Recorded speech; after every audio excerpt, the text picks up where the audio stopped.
Le parcours d'Olivier Labesse est celui d'un vrai passionné de maçonnerie.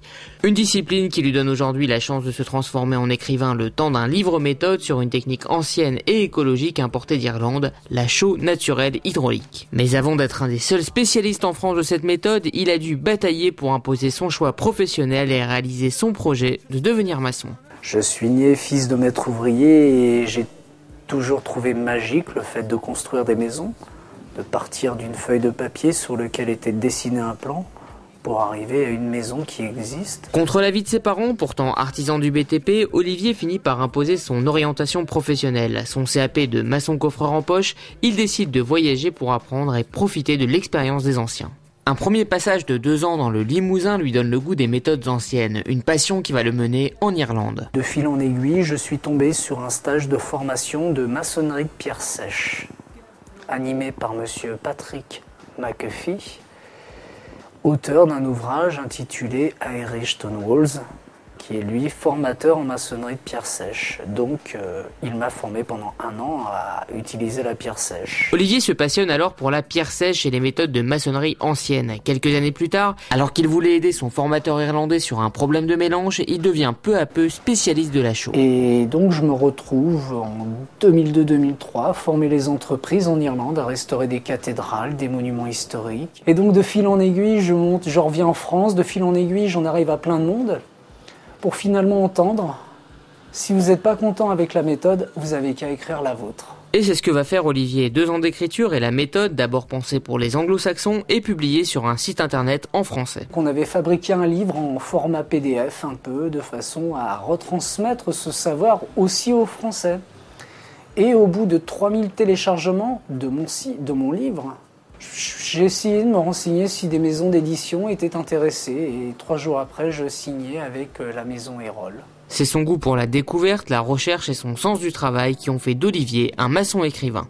Je suis maçon, je suis écrivain, mais je suis aussi, je dirais, testeur. J'essaie de trouver des nouvelles recettes, des nouvelles méthodes de façon à les mettre dans mon livre. Donc, j'essaie de les réfléchir, de les tester sur le terrain pour ensuite les écrire de façon à les transmettre. Découvrir des choses, ramener en France un savoir que les autres ont fait, faire découvrir aux gens un matériau qu'on avait quasiment oublié.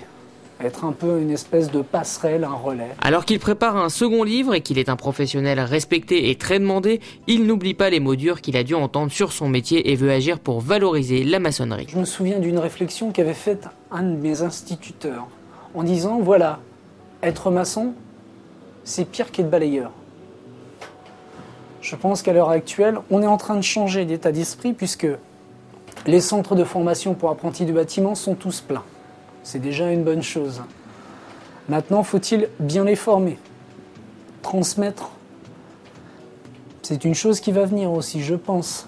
Mais on a fait des erreurs, on est en train de revenir dessus.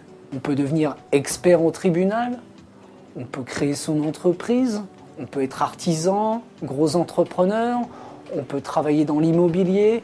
Des tas de choses sont possibles. Actuellement, un plombier sur Paris gagne autant qu'un médecin. Faut pas se leurrer. Mais pour ça, faut la formation et le vouloir et la constance. Que si j'avais une oreille présidentielle qui m'écoutait, je pense que la chose la plus intéressante à faire serait de créer un ministère de la construction. Pourquoi ?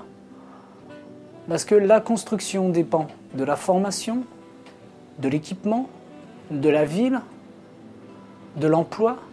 Tout un tas de choses sont liées au bâtiment, à la construction. Et pour terminer cet entretien, Olivier a souhaité vous citer les premières phrases de son livre. Malgré l'hégémonie du système éducatif qui prenait un prosélytisme des masses et qui me fit entendre la même chanson que les autres, à savoir Bac+2 minimum si tu veux être quelqu'un, je pris sur moi d'être maçon.